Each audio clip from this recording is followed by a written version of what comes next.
कर रही हो? बिल्कुल खाली महसूस कर रही हूँ। लगता है मेरी रूह का हिस्सा किसी ने काट दिया। मेरे पास खुश रहने की कोई वजह ही नहीं बची। मेरे साथ फैमिली नहीं बनाना चाहते, इसकी कोई तो वजह होगी ना। वैसे मुझे याद है जब लास्ट टाइम तुम अनुषी से मिले थे, प्रेग्नेंट थी ना वो? यही वजह है ना? अंदर अनुषा नाम की एक लड़की होगी, उसे कहिए सिकंदर आया है। नहीं, अनुषा तो यहाँ नहीं रहती। बेटी है वो मेरी, माँ के खिलाफ तो नहीं जाएगी।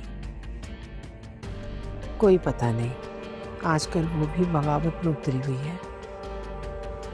भाभी, अब नफरत में इतना गिर गई, इतना नीचे तक चली गई, मैंने सोचा भी नहीं था। अब देखिए आपके साथ मैं करती क्या हूँ।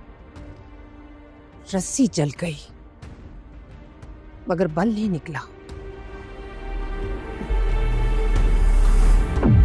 अरमीन बेगम की मुश्किलात में इजाफा हो चुका है और वो इसी कश्मकश में है कि निम्रा जाकर कहीं अलीज़े को सारी सच्चाई ही ना बता दे तो फिर वो यही सोच रही होती हैं कि वो उसकी बेटी है। अपनी माँ के बारे में तो जाकर ऐसी बात अलीज़े को नहीं बताएगी, लेकिन वो गलत साबित होने वाली है क्योंकि उसकी माँ उसके साथ भी बहुत ज़्यादा ज़बरदस्ती करने की कोशिश कर रही होती है। इसीलिए वो अलीज़े के पास जाएगी और जाकर उसे सारी हकीकत बता देगी कि कैसे उसकी माँ ने अलीज़े को धक्का दिया है, जिसकी वजह से उसके बच्चे की जान भी चली गई है। और अलीज़े जैसे ही ये बात सुनेगी वो बहुत ज़्यादा परेशान हो जाएगी। उसको यकीन नहीं आ रहा होगा अरमीन बेगम इस हद तक भी गिर सकती हैं। और अरमीन बेगम को भी ये बात मालूम हो जाएगी निम्रा अलीज़े के कमरे में गई हुई है और अरमीन बेगम भी फौरी तौर पर निम्रा के पीछे उसके कमरे में पहुंच जाएगी। लेकिन अरमीन बेगम को जाते हुए बहुत ज़्यादा देर हो चुकी होती है।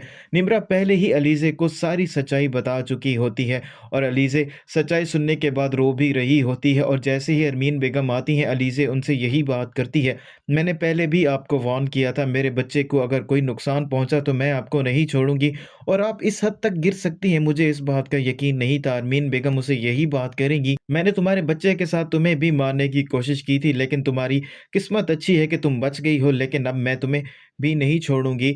और अलीज़े यही बात करेंगी, मैं अब आपको नहीं छोड़ने वाली, आपको तो यही लगा था मैं नहीं बचूंगी लेकिन मैं बच गई हूँ, इसका यही मतलब है कि अब आपकी ज़िंदगी तंग हो चुकी है।